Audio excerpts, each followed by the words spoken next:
like when we start and I show the book right before we even say hello to the guest. That's not true that you're aware of. Hello, guest. How are you today, Saffron? Oh, we live? Yeah, I'm good. Yes. Oh, hey.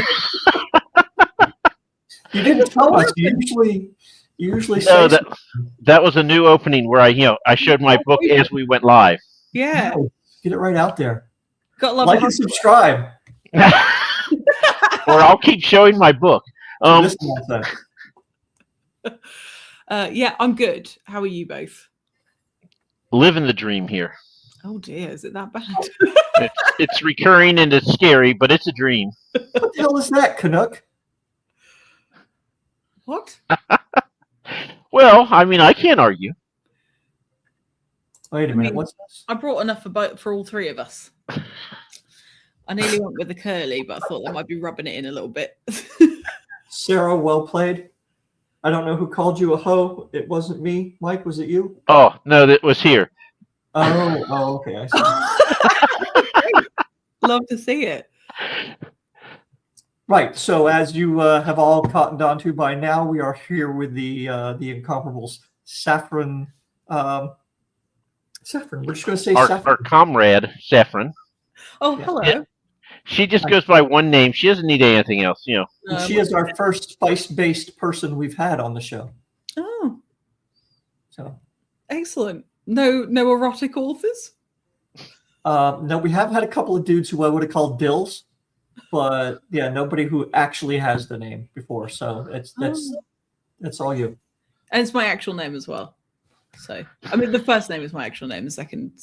I guess I should have put the rest of the chat instead of just putting that Leanne said, "Hey ho." But it's funny. Anyway, did your mother explain to you how she came up with that name? I mean, was it? So, from what I know and what I've been told, my dad has a sense of humor. And I had something wrong with my liver when I was born, so I was jaundiced, and so I came out yellow. And my dad was like, "Saffron," because it's a color, it's a shade of yellow. So yeah, it's a good job I didn't have anything else wrong with me. Not called like diarrhea. I asked this with all sense of dread. How old are your parents? I don't know. They're in the 60s, I think, maybe. I think my dad's almost 60. In almost 60? Like 58? Soon? Come on. Say he's 58. Say he's 58. Say he's 58. I don't know. I think he's like 58. I'm not sure. I think he is actually. I think he turns 59 this year. Are you my dad's age? He is. Oh, that's nice. Yeah. I'm an old soul. I'm a very young and spry 55, so totally way younger than your dad. Look at you, going to run a marathon. Not all at once. Or even in a year. 40 feet at a time to the fridge and back. That adds up. So, Saffron, you didn't come on here just to hear Mike and I be stupid. Maybe she did. Unlike us, you have your own show, your own Booktube show, but you actually try to make cogent points and help people learn about writing and books and authors and things, whereas we just stick around. Yeah, what's up with that? Yeah, I'm glad it comes across as though I've got some sort of structure, because I don't really. I kind of go in with bullet points of like vague things that I want to talk about, but I prefer like a riffy sort of thing. And you prepare? What? Sorry. You prepare? Yeah. Bullet points? Otherwise, wow. I kind of like zone out and I don't know what's happening. So I have to have like some semblance of a structure. I tend to try and read something from each guest that I have on the show. So it's not always the full book, because some people have like 600-page books, and I have like 3 shows a week, and I can't do it. But the whole point of Booked, it all started because I was like, okay, I moved to Texas and I didn't have my green card yet. I was here legally, but I didn't have my green card yet, so I couldn't work. So I was like, what am I going to do? What I could have done was finish writing my book. What I decided to do was start a website and a podcast, because I saw all these people in in the sort of writing community that was self-publishing, like basically like fighting for attention. And it was really stressing me out to watch it. And so I was like, I need to do something to remedy this, to make myself feel better, but also to do something that I hoped would create a sense of community, or at least create a platform that would allow readers to come and get to know people a little bit better and their writing. So I was working on the website. I still don't know what I'm doing. I use WordPress. I'm not a web designer. And I was working on the website, and I thought, well, I want to start the podcast early to kind of drum up interest for the website. So I started it booked in on the 1st of December 2024, and the website indiasyncrasy.com opened on the 1st of January. I was literally New Year's Eve. I was still working on the website, getting it ready to go live. I stayed up till like 4 a.m. trying to get this thing done. And then it's kind of escalated from there, really. And I really enjoy just getting to know people, because good luck, Sarah. They can't afford to fuel the planes. Try and get through security at the moment. I don't think you're going to have. She's going to send the Wimbledon wobbles at you. And they're tiny, so they'd be in the cargo bay. That very British thing of things could always be better, as opposed to things could always be worse. Yeah. It's like, how are things? Yeah, I woke up this morning, so that's a plus. Oh, EL, shots fired here. That's a bit mean. I will She did ask if you could swear, EL, and we told her to, have at it. So yeah, for fuck's sake, don't be rude. You wanker. But he's coming on the show, so good luck, EL, because I'm going to prepare something, and you're going to be like, what the fuck? But yeah, so she gets really angry. I only ever get angry when I see people bullying each other. That pisses me off no end. Willful ignorance, and if I get my head stuck in a sweater. Those are my 3 top things that make me angry. And unfortunately, those things happen all the time. I never learn. I love a turtleneck, and that is a constant struggle for me. But yeah, so back to books, because I'm going to ramble otherwise. So the purpose of it was basically to get to know people better, so that we can then become interested in their work. So I found that through getting to know the writers, it's made reading their books so much more enjoyable, because I get to know their motivations, what their voice sounds like, why they do the things that they do with the characters, and it's just deeply interesting to me. If you want to write me into one of your books, no, stop there, stop. Don't do that. I give you permission. I've given permission now. Oh, you're now a hooker who's going to die horribly. You know what? It was meant to be.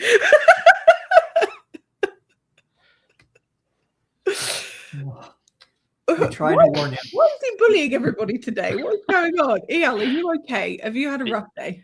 He's a Texan. What do you expect? He needs a hug. Yeah. But yeah, so that's what I do basically. So, Saffron, I want you to know what you're in for. Oh God. Because it's okay, he's wearing trousers, so I was worried. Wow. Okay then. That's why I thought I had it here on my shelf. I don't. Oh, I must have thrown it out. But anyway, in the incident of peeling head, chapter 1, I am flaying someone. Do you know what? At least you're the flayer and not the flayee. Well, I told my brothers about this, and they got a little upset because I said also in chapter 1, Mrs. Molman, the mother, is like, just don't get blood on the carpet. Put plastic down first, as she uses her walker to go to her lazy boy chair. And I'm like, huh. So in EL's books, you always have to kind of read through it, because you don't know if the flayee is going to be kind of digging on it a little bit. It's just one of those things with EL. So okay, good to know. So how long have you been doing books? Since December 2024. Okay. Wow. So just probably started just after us then.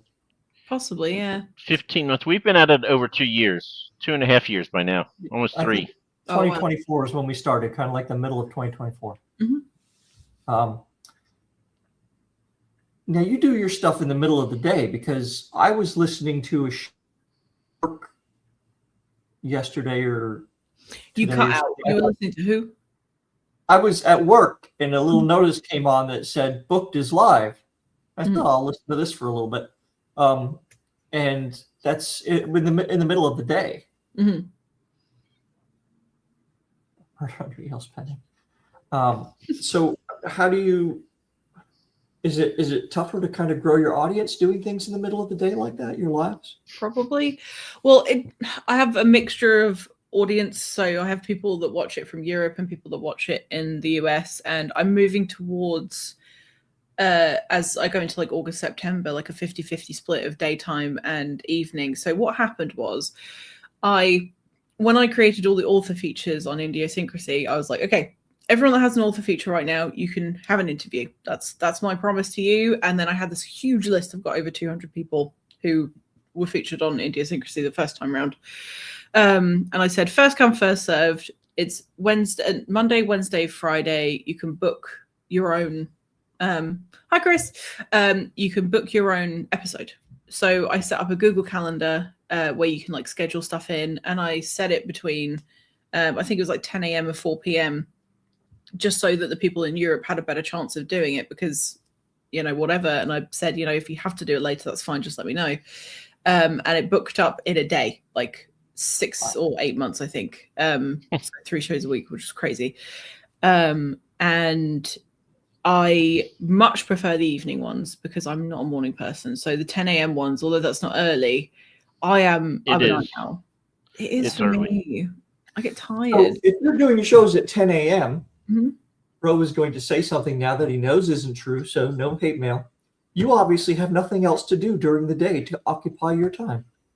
Yeah, I'm just scratching my ass, doing nothing. I do bugger all day. I just sit there and go, waiting for the shows to happen. I literally do not stop. So I was going to get a normal job, and then I decided to do this. So don't do that. Normal jobs suck. Yeah, they do. So I don't know how much I've said on other shows or if at all, but I'm just gonna say what I'm gonna be doing and what I'm doing. So the purpose of doing like Idiosyncrasy Booked was to give people a platform, and then I realized like there was so much more that I could be doing to, I don't know, give people a better experience than going through Amazon, for example. So I'm just using Amazon as like the main example because they are like the biggest fucking distributor of books ever. So my husband, his family own a print shop, and I was like, you guys can print books. Why don't I print books? Do something with printing or something. So then I had like my first customer, Matt Falcon, whose books I printed. And nice. Very nice. So nice. Beautiful. A soft touch. To be fair, the artwork really carries this. But it's a good book as well. But I enjoyed it very, very much. And I was originally going to be... So I run a business. Like, this is what I'm trying to do. I'm trying to run a business. So I own an LLC. That's what Idiosyncrasy and Booked sit underneath. So that if I ever make any income from it, then it's all taxable and all that sort of stuff. But within that... Thank you, Sarah. Within that... I wanted to have a printing arm, so I'll be able to print books and bookmarks, posters, postcards, basically anything. Like, I can do most things. And anything I can't do, I can outsource to, good quality. Yes.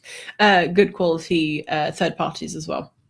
So I am a great believer in working with small businesses. Hey, look, you've got your copy. Working with small businesses, and that was going to be that. Yes, it is still UK exclusive. Sorry, US exclusive. Oh my God, it's not UK exclusive. I'm sorry. I only got 4 hours sleep last night because I was reading. So the initial idea was for me to do print and distribution. And I realized that I don't have the capital to be able to invest in the infrastructure to be able to do distribution to like multiple different authors. So at the moment, the distribution side of stuff, that's the last time I'm going to say that word, will just sit with my initial customer, Matt Falcon. But I will be able to produce books for people to like purchase and then distribute themselves. So they'll still get the same quality. I pack everything with care because I got really sick of like ordering books from Amazon, because sometimes that's the only place where you can order people's books, and they arrive and the cover's all bent and it's got fingerprints all over it, and it just annoyed me. So I was like, let me create something that's about better quality. So I've been working with idiosyncrasy pretty much all constantly, because I'm doing I do the special ones.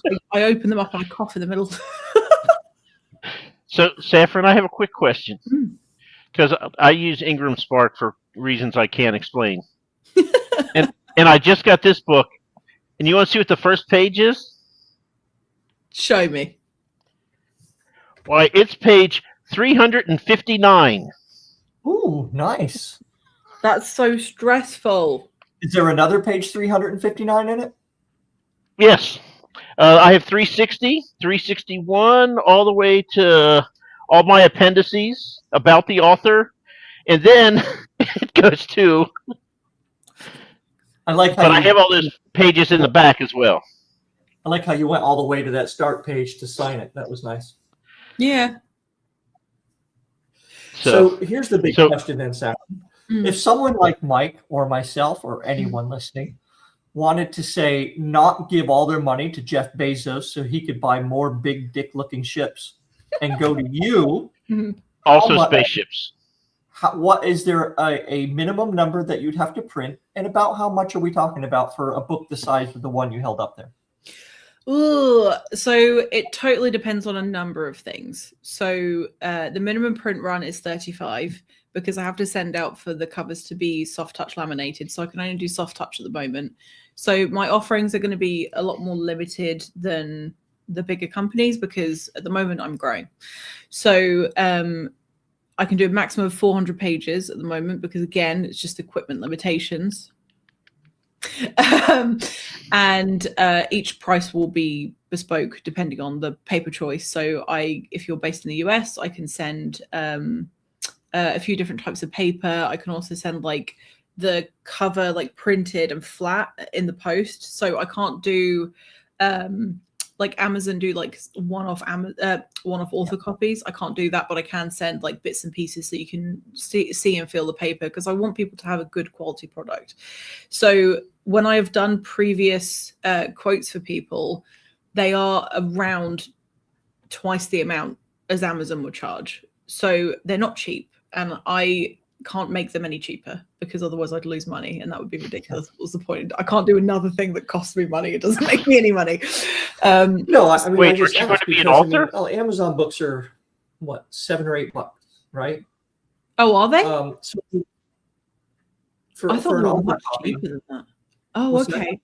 I thought they were much cheaper than that. Somebody told me that they could get author copies for $4. well, I mean, it depends, how many pages it is and all that, and the prices have gone up a little bit, but yeah, whatever it is.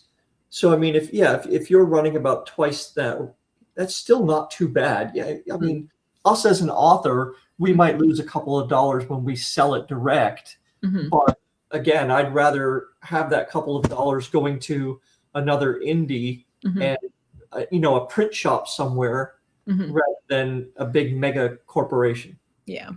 And can I answer Tobias's question real quick? Yeah. If Amazon would lick all the pages, you wouldn't have these oily smears. That's true. They'd lick the oil right off. That's so true. Anyway, go back. Lucas asked this, and I think this is a good question. That's a great question. So I currently don't have the setup to be able to do special edition books unless somebody had like a special edition cover that they wanted. This is pretty special. It's so nice. Like the quality of the book is so good. It's got paper. We picked cream paper, and the quality of the text is really good. It's crisp. It's really dark black, rather than like sometimes you get kind of faded or it doesn't look very clear on the page.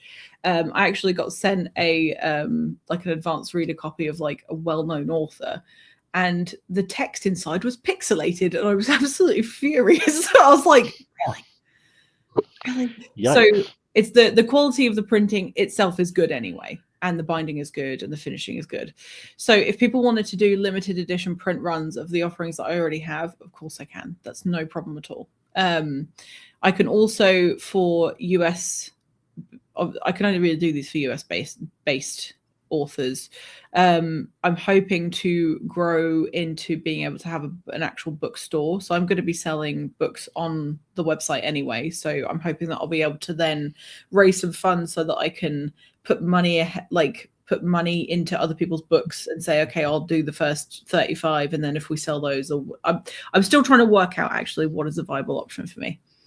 So eventually I'm hoping to do something similar to Amazon, but instead of print on demand, I just do small print runs, and then when they're gone, I print more and things like that. Yeah. Go get your next book printed with Safi so she can earn some money to have all those cool things that we want. Yes, I need about 40 to 50 grand to do hardcovers. So at the moment, that's not a viable option.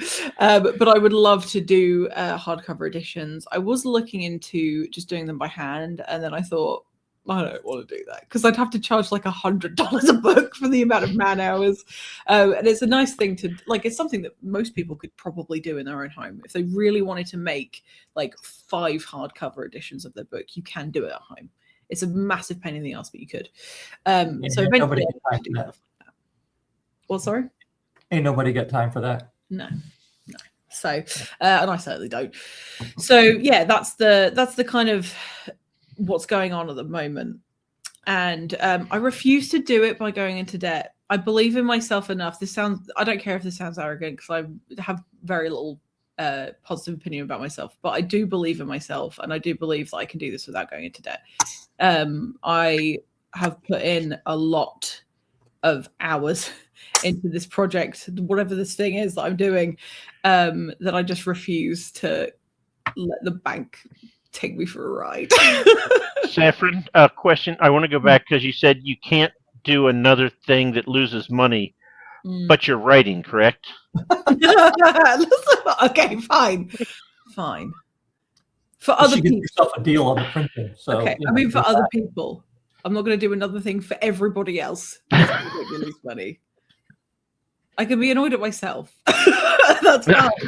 But yes, I am actually a writer. I cover it up with all this other shit I'm doing, but I do actually write as well. So is that something that you've always wanted to do, or is that something that kind of evolved into you wanting to happen because of all the other things you're doing? Oh no, it started off with me.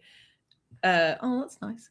We got to stop this interview now. We can't. Yeah, I know. No one has ever said that before on our show. Get out. Let me fix that. Don't think we have standards. There you go. But no, I started off getting into Twitter again because I was writing a book. So I worked with this dude. I'm not going to say who he is because you'll be able to find out where I used to work, and then you'll find out my real name. I don't want that. So I was working with this guy, and he published a book. He self-published his first book, and he wrote it in like 6 months, and then got it out there. And the concept of that to me was baffling because I didn't know that people could self-publish like that. Thank you. But so anyway, so I picked his brain because I've been thinking about writing a book for most of my life, probably. It's one of those things where I never really allowed myself the time or the space to commit to it. So I missed out the whole pandemic writing thing that people did.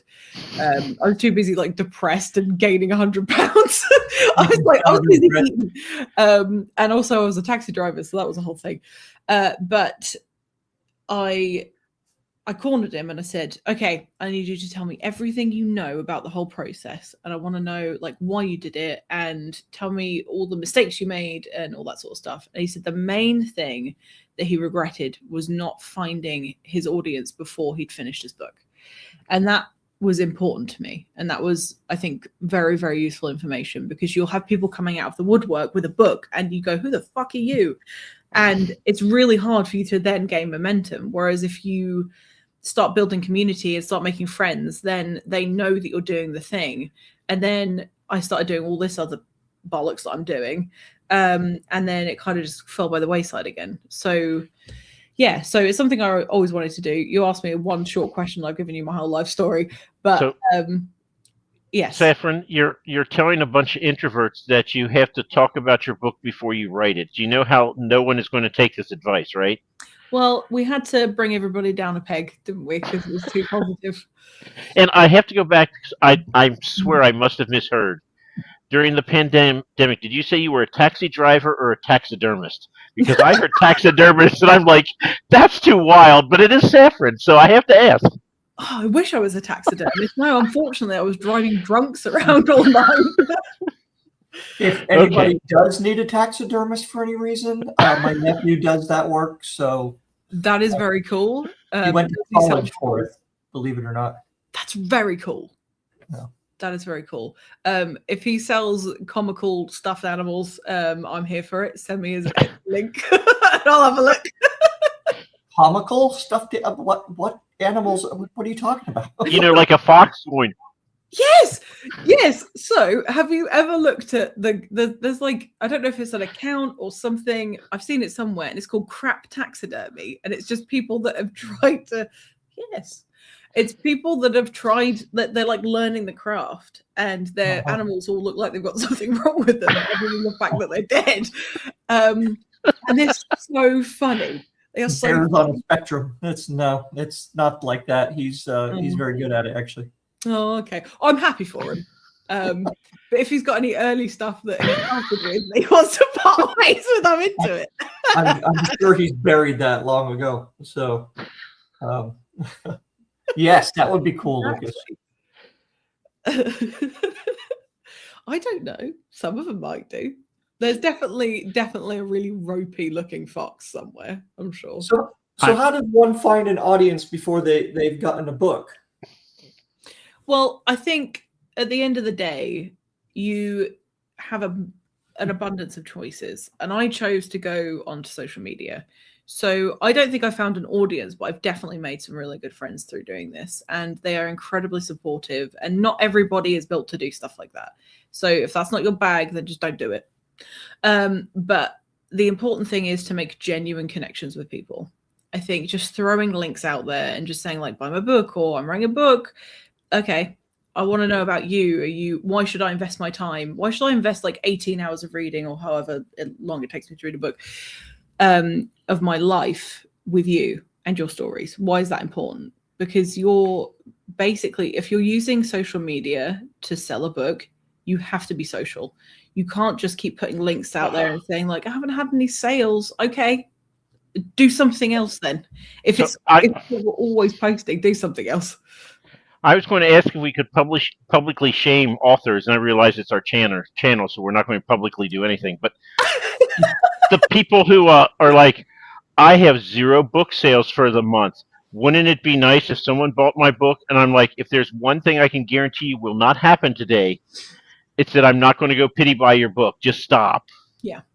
It's if you and I tell Ro that all the time. Oh wait, no, sorry, I wasn't supposed to use names. Dude, that's fine. I get it, man. I get it. I understand that my sales are directly correlated to the amount of advertising, etc., that I don't do.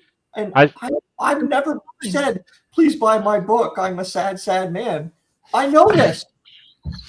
I know. Actually, that's true because Ro never mentions his book, so he is clearly not the person putting that out on Twitter. Twitter is like, I'm still of the mind that I will say something if I have something to say, but just to say something for the sake of saying it, it's just not what my people do. BL demands it. Sorry. Point them down a little bit because they're shining light on them. Oh, no, sorry. Covers. There we go. There we go. There you go. So this is the first book. This is the sequel. I'm going to have a new cover for this one. So if you want this Space Station limited edition, totally first run, I didn't like the author or the artist, so I'm getting a new cover, so I don't have to show his work anymore. You can get it, but there's only a few left. Limited edition. Still technically in Spiffbone. Thank you very much. Stunning. Woohoo! Congratulations. There's no congratulations there. They just haven't released anything. Could have been out for a week and just not known it. Like, we can pretend. It's okay. So what type of book are you writing then? Because you are writing a book, yeah? I am, yeah. So she's nearly finished. Well, draft one. I I'm finding it really hard to identify what the hell this thing is. So it's got some sci-fi elements, but it's also horror, but it's also a thriller. So it's going to be an absolute nightmare to market it. What I'm thinking already is like, how am I going to tell people what this thing is without utterly spoiling the point of it? So how horror is it? It's quite gory and it's very. So it's horror. Well, no, I mean, gory doesn't necessarily mean horror. Horror is more of a psychological thing. I think sci thriller is right. And, you can have some of the horror elements in it. It's a book, Safs. So I have so Ellen and Sarah, I have like a super secret special Google Drive. I have to interrupt you. Yes. Ellen, do you want to put some context around that comment? She's Oh, there we go. Things are getting frisky in the chat. Oh my goodness. But no, both her and Ellen and Sarah have access to my book, but I've been like drip feeding them things. So I give them like a little bit at a time. And I decided I was going to make them wait until it's like actually finished. That's hilarious. Well, stop being one. You know? Ooh. What kind of people have you brought to this show? I don't know.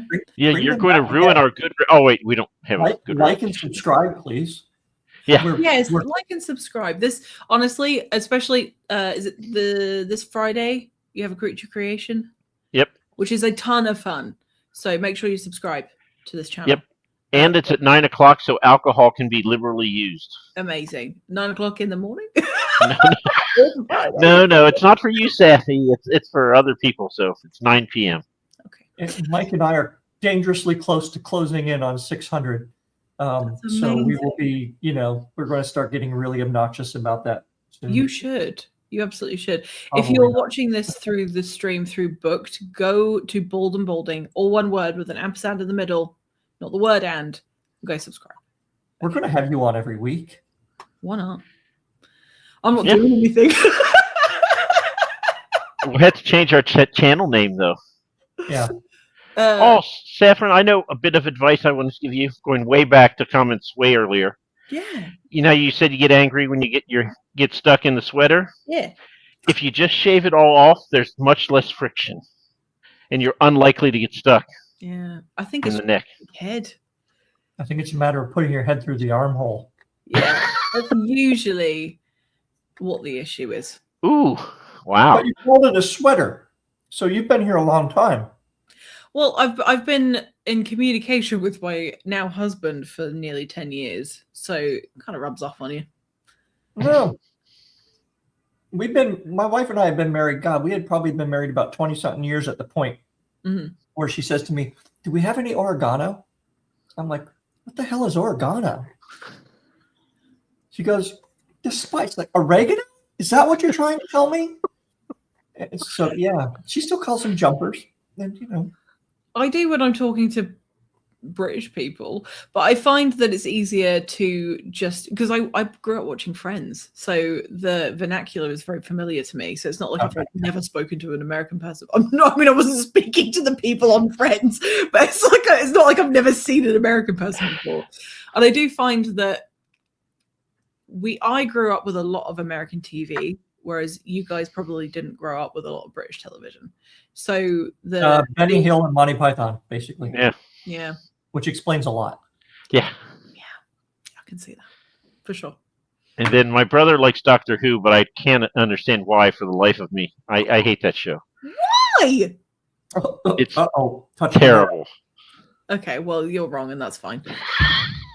Yeah, Mike can't be right about everything. It's impossible. In Mike's case. No, my wife and son love Doctor Who. And I'm kind of like, the last few, Matt Smith was fine, and David Tennant was fine, but yeah, the dude has a time machine that can take him anywhere in the universe at any time, and he always ends up in England. At some point, you want better food. Okay. No. Be gone. I don't like that. So, People Saffron, always say horrible things about British food. It's like I British like British restaurants. food. I'm eating Vienna sausages right now. Oh God. I can't talk to anybody about food. No, you can't. No. Have you ever tried like getting a really, really big straw and just sucking them up with a straw? Never thought of that. I mean, it needs to be a really big straw. so Beans on very top. important question, Saffron. Yes. Do you put the cream down first or on top of? No, cream down first. The only reason I'm not like elitist about it because like, oh, it's from the right region or whatever. It makes more sense because if you get the scone, I say scone, people say scone, whatever. It doesn't matter. It's all the same delicious stuff. And you put a dollop of the cream in, use the back of a spoon to sort of scoop out a little well, and then you plop the jam on the top so it doesn't go everywhere. So we had a guy from Cornwall who said, and you know what? If you're not proud of your cream, of course you put it down first and you hide it by putting the jam over top of it. But we're proud of our cream, so therefore, which I thought was fun. So I have to ask all the British guests this question. I think about it from a practical point of view, and also some people will sandwich it together, but you're just reducing the amount of clotted cream you could eat. Yeah. So I have open face scones, so I can have twice the amount of cream. And Saffron, if I can insult you and all of your countrymen, Go ahead. I got clotted cream and I tried it, Mm-hmm. and I was like, you know what? Just use butter and forget the cream altogether, and it's better. Okay, look. Firstly, the butter here isn't as good as England, so I don't agree. Well, I'll grant you that. Secondly, hi Isaac. Secondly, the clotted cream you can buy here is not the same. I have tried. Oh no, it had a little English flag on it. It had to be real. In the little bottle. Yeah. It's not the same. It's not the same. I went out of my way. We don't have enough time. We threw a British tea party for my mother-in-law, and I made scones and Victoria sponge and little sandwiches and sausage rolls and stuff. And I made my own clotted cream because I couldn't find any that was good enough here. So if you're ever in England, Mike, try it there and then tell me how you feel about it. Okay. Different. Fair. It's like silky heaven with like a crust on the top. It is so good. See, what I tried, I was like, this just tastes like milk. Yes. Why not use butter instead? But it was from the jar and it came from Amazon, so Yeah, it was probably made in New Jersey. No, probably Vietnam. Having said that, then, Mhm. What's your favorite food here? Because this is important to writing.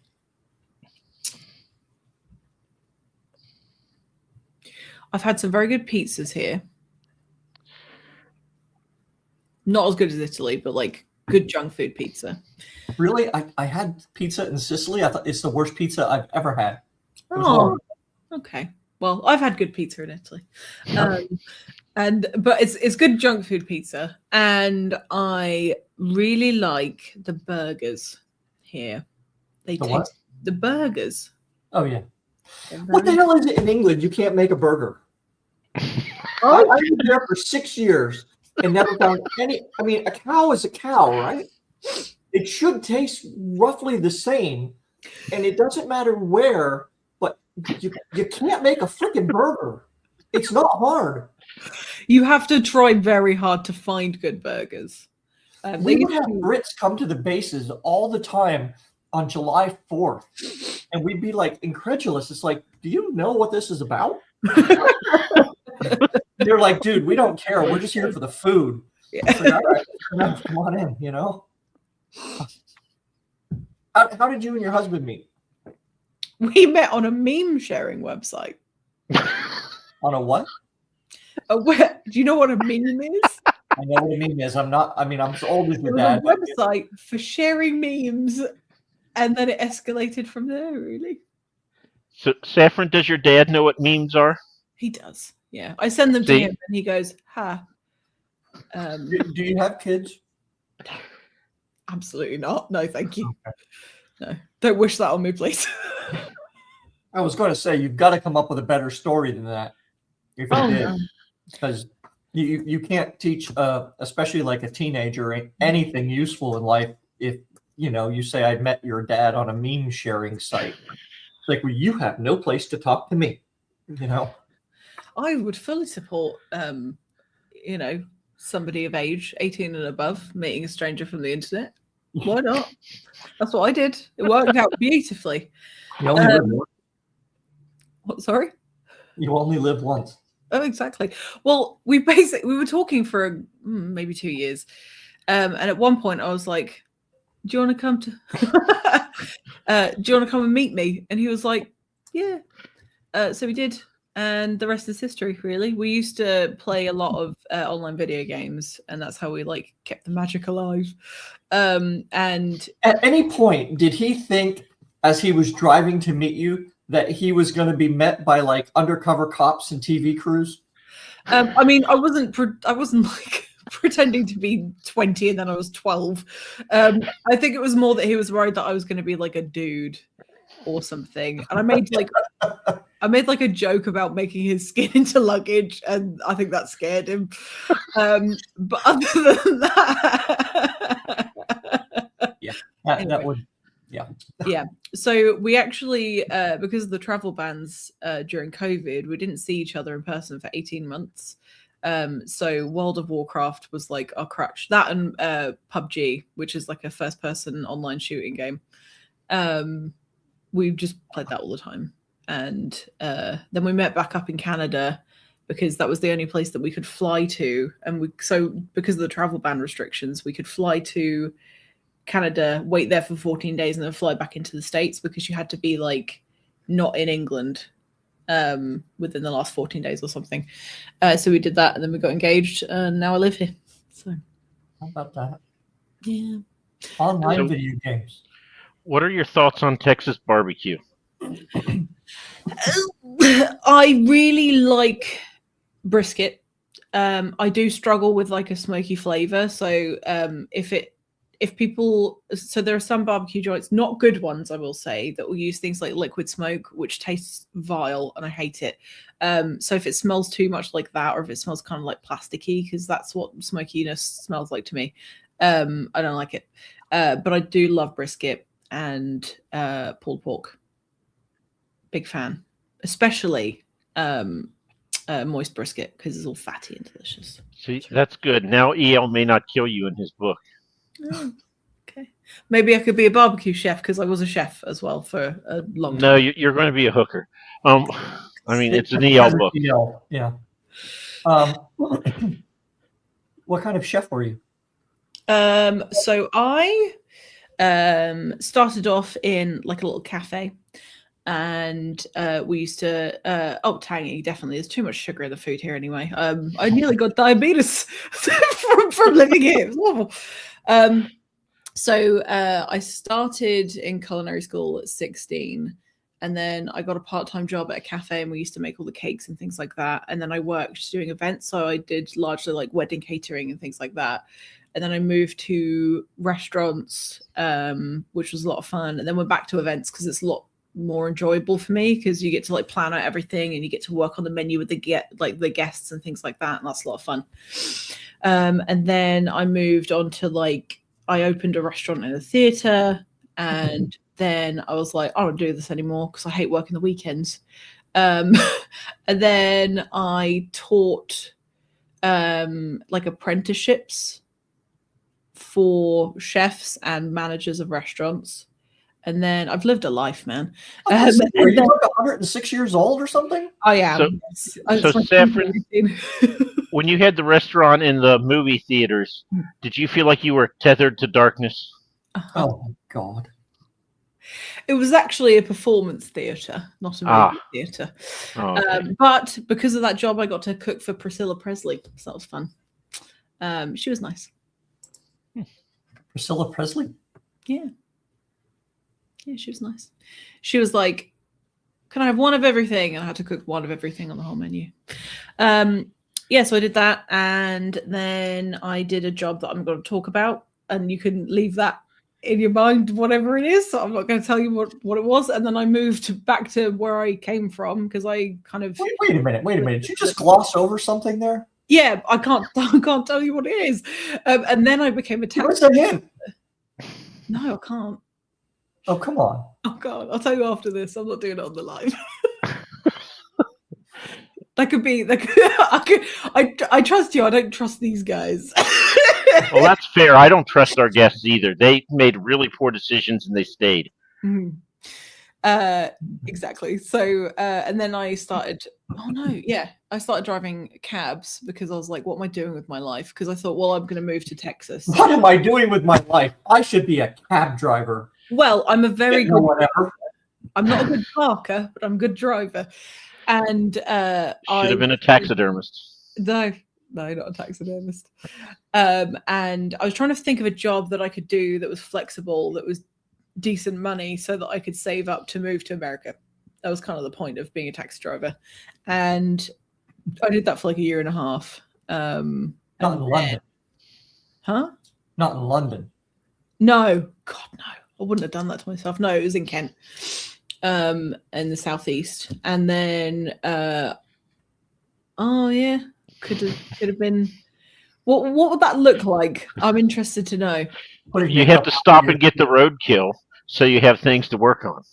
I was thinking about taxidermying the passengers. Well, that's usually frowned upon in most countries with laws. Yeah. But I wasn't, so it's okay.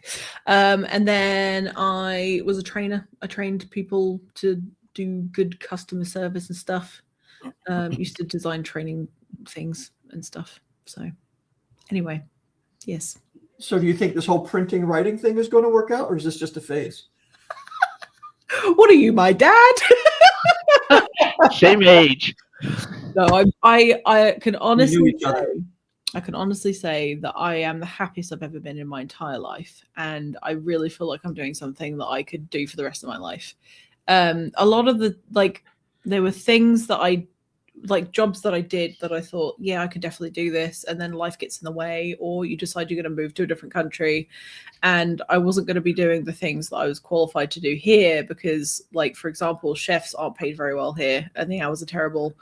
And I'm not going to drive cabs here. People have guns. No, thank you. And the other thing that I'm not going to tell you about, I wasn't going to be doing over here anyway. So I needed to have a different thing, and this fulfills me creatively, and I'm actually happy. So that's nice. And having worked in the restaurant business, you already knew what it was like to lose money. Mm-hmm. So this seems kind of a natural progression. Exactly. Yeah, nice. Exactly. Excellent. Yeah. Wow, that's I feel like my resume's thin. I had to pad it out somehow, so I was like, let me do 50 different jobs. Yeah, I mean, because think of all the character development you can get out of those different jobs, right? I mean, it's like she's been a taxi driver before. I don't. Oh, yeah, exactly. I mean, the opening scene of my book. So the book's called Blackout. And the opening scene. We were going to get to that, I promise. That's okay. I thought I'd just shoehorn it in there anyway. See, if you had it handy, you could just show it. I actually have the cover next to me, but I'm not showing you. Oh. I'll show you two after this live. Jeez. I'll show it to you two. You can have it. Okay. So when do people have to tune into your show to see the cover?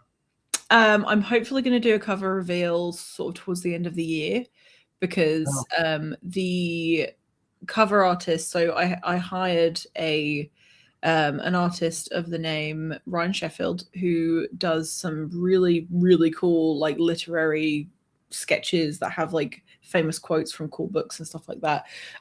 His artwork is fantastic. So he did an incredible job, but there was just something about it that I wanted to change. So it's not the final version yet, and I'm just awaiting the final version. And then I'm looking at print options to see how I can make the cover pop and make it look a bit different. And so once I've figured all those things out, then I'll do a cover reveal.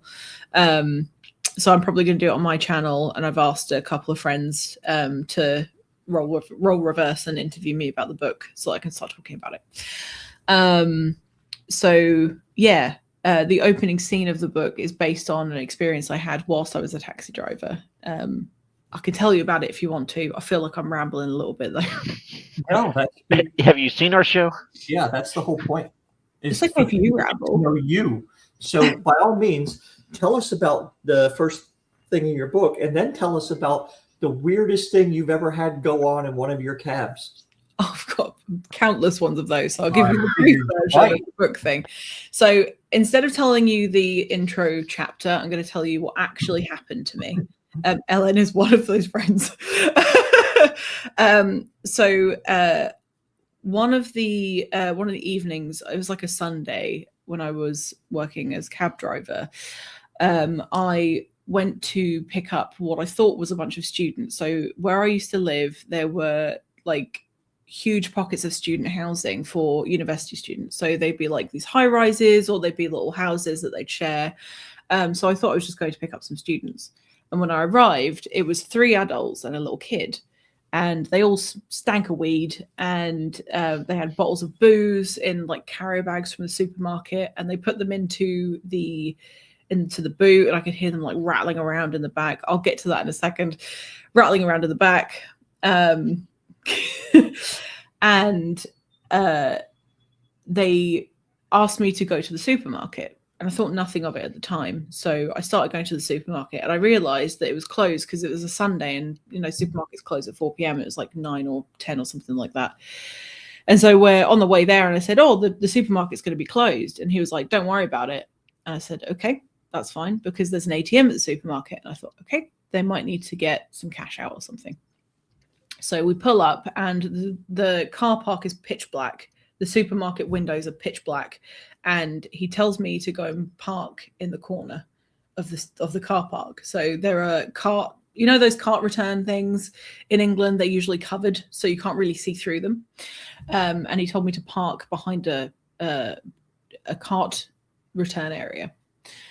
And I was like, okay, this is weird. And the guy was getting more and more agitated. And I thought, okay, I'm just going to do whatever this guy says. And I'm going to be polite and lovely, whatever. So there's the kid whining in the back because he's bored. There's his girlfriend in the back, and some guy that's not saying a word, and he's sat in the front. His legs jigging up and down. And I think, what the fuck is wrong with this guy? And he says, turn the lights off. And I said, okay. So I turned the lights off. And he said, I'm going to be back in a minute.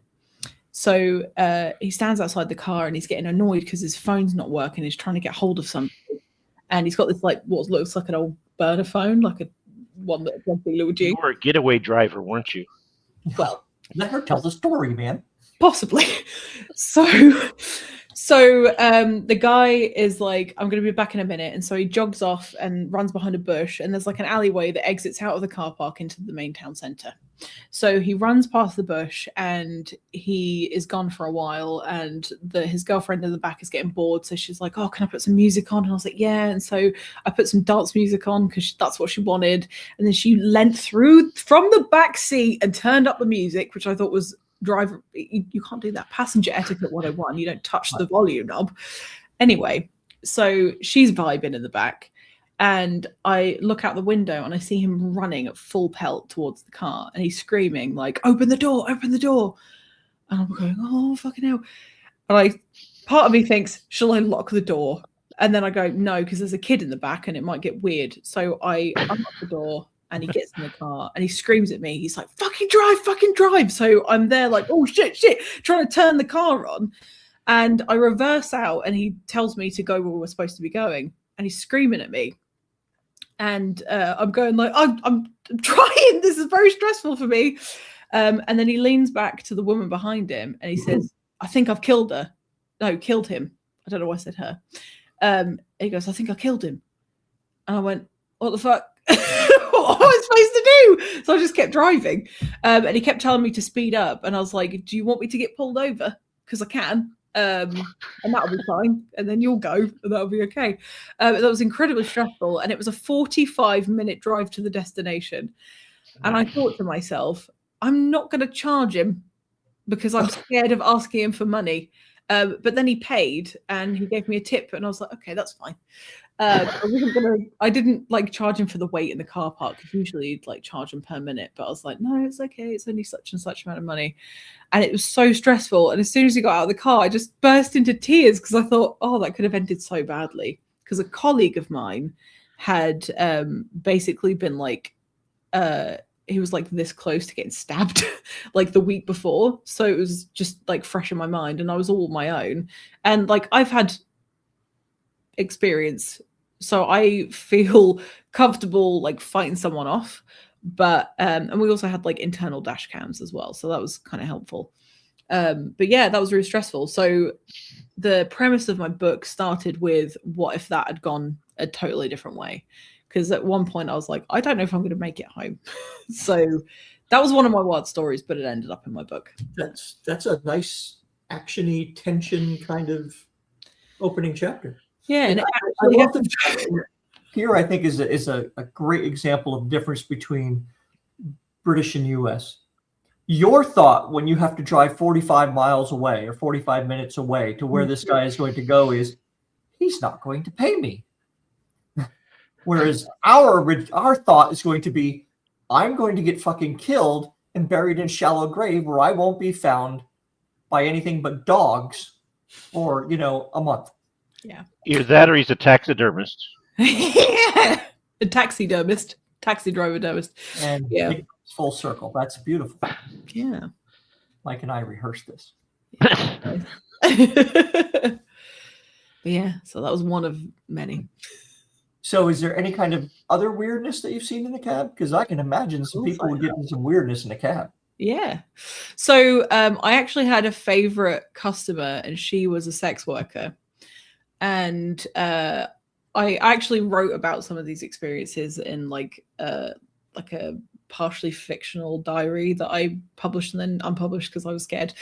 But I'm going to call her Roxanne because that's funny.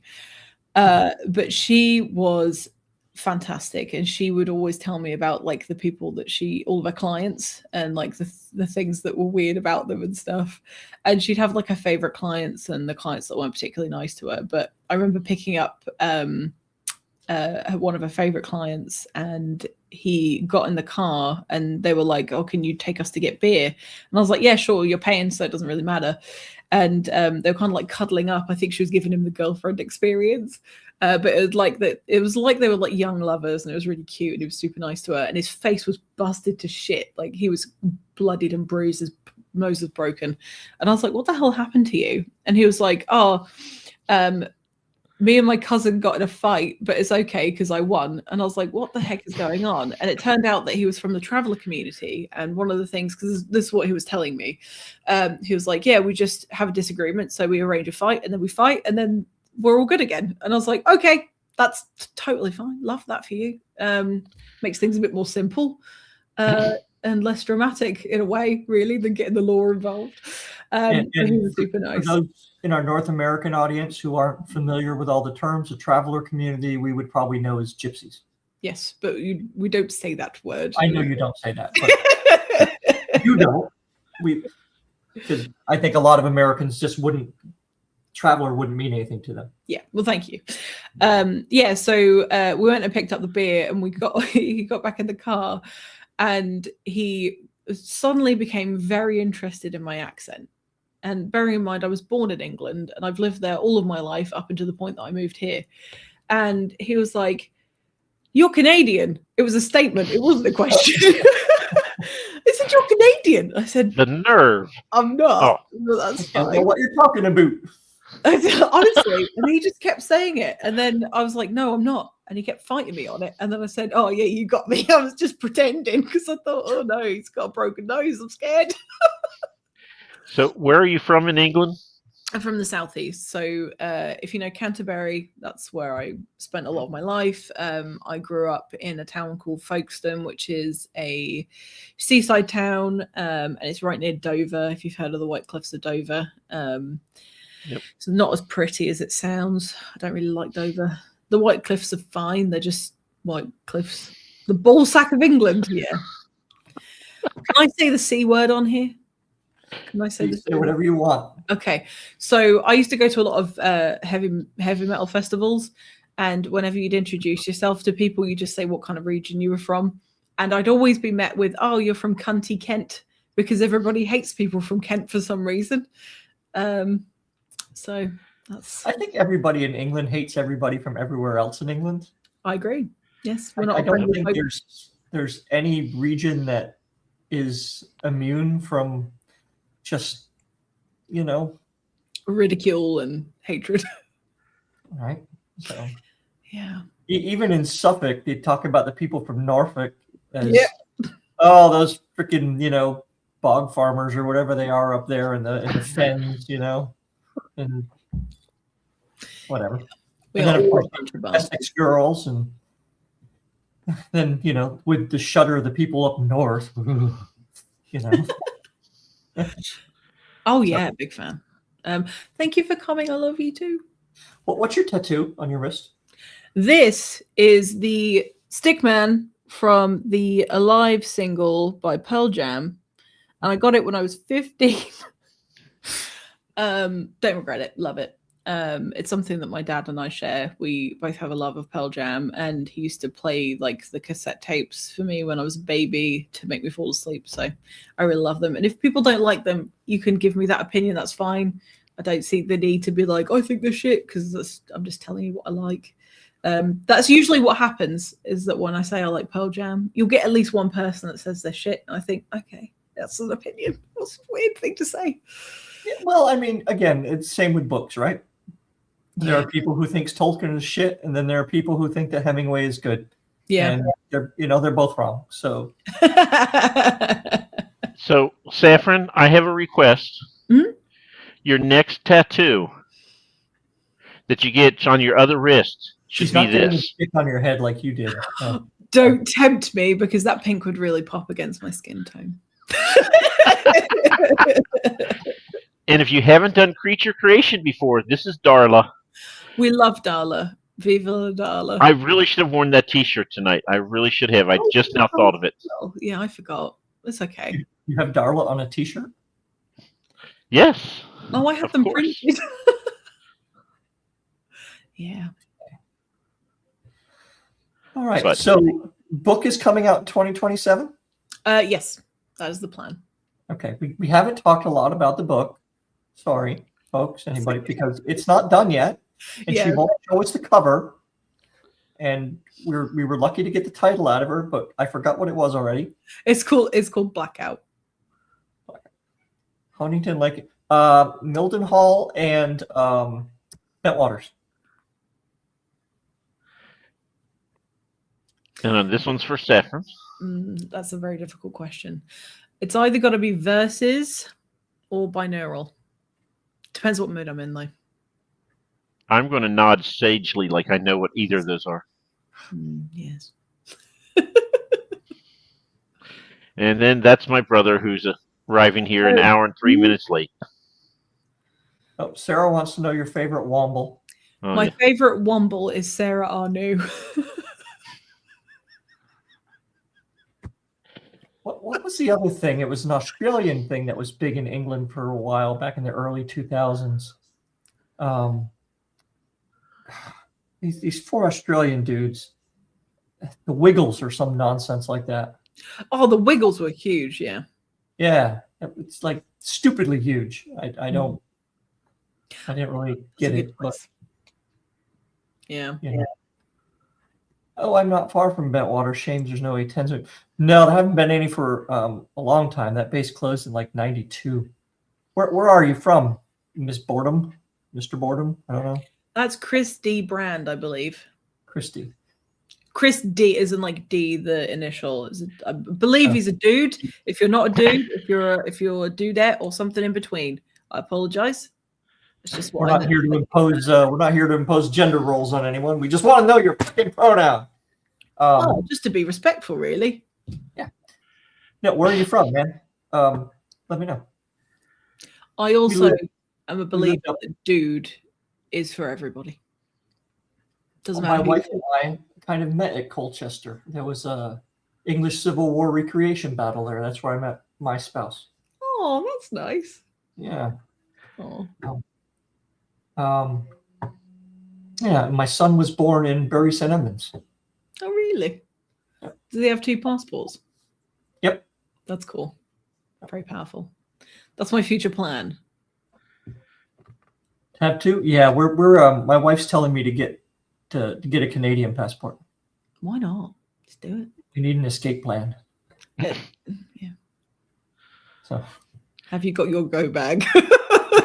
Because it might be time to go. Just move to Kentucky. No one will look for you there. sea bag is packed. We're good to go. All right. Well, Saffron, thank you for hanging out with us. It has been a wonderful time, and I think people have gotten to know you a lot better. So go look at Booked and hit the little buttons over there and subscribe as well there.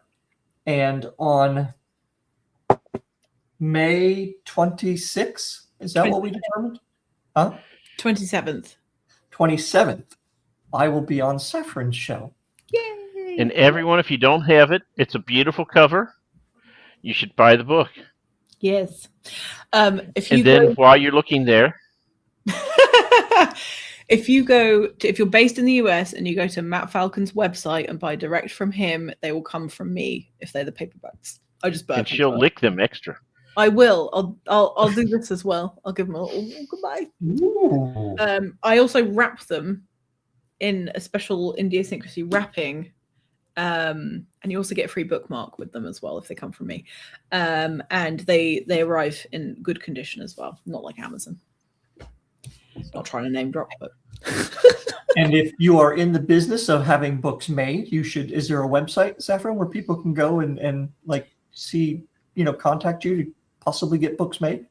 So at the moment, I'm still finishing off the second iteration of Idiosyncrasy, so that's down at the moment. If you are actually genuinely interested in getting a price, if you email Saffron Asteria, all one word, @gmail.com, or hello@idiosyncrasy.com. My name one is probably easier, and just let me know what you're interested in. Books wise and printing. I mean, I don't care about other stuff. Mike is going to get that information after we're done here, and he is going to put it in show notes for anybody who's interested. Thank you. So definitely hit the little like button and then scroll down a little bit into the show notes later on, and Mike will have that there. Cool. Because Mike does all things. You're just the talent. Is that what you're telling me? I'm just the guy who says I don't know how to work anything. And that is the secret to marriage, people. Let that be a note to you folks. If you know something, if you have a skill at work, keep it to yourself. Mm-hmm. So are you the person who you put red in with all the whites and made everything pink the first time so you didn't have to do laundry ever again? That's exactly what happened, as a matter of fact. She said to me, "You are not to touch the laundry anymore." It's like, oh no, don't throw me in that briar patch. Yeah, because she still separates stuff. I just chuck everything in. It doesn't matter. Huh? Yeah, I chuck towels, everything. Whites, socks, underwear. It doesn't matter. Just if your clothes are old enough, it really doesn't matter. It's not like they're going to leach, color anymore. So It's only the first time that matters. Yeah. So. Right. There you go. You even get washing advice on this show. The The random topics we hit: taxidermy, washing advice. Everything but a fortune cookie. So. All right.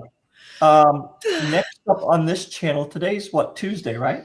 All day long. So we are here tomorrow at 7 for a little bit of writing time. Awesome. Random genre, 30 minutes. It's a nice quiet time. And then Thursday, I think we have Mike Vadney on, right? Oh, he's lovely. We do. Yeah. So quite the week. And then Friday we have Creature Creations. So 4 days in a row, people. We're doing this for you. That's right. And we're silly. Certainly not doing it for the money. Yeah. Well, I mean, it's more profitable than being an author. It Right. really is, right? We're not going into negative, Being an author is the national equivalent of being the U.S. government. Well, deficit spending after the first couple days. And Sarah, we appreciate you stayed up so late. She's getting delirious, or she's just being a little shit. Oh, I was going to say I didn't notice any difference, but you know. Tobias, you take that back. Quickly, somebody say something disheartening. Well, you can always get my book while you're. You know. That'll do it. All right. Hit the button, Mike. Thanks, everybody. Okay, time to wave awkwardly.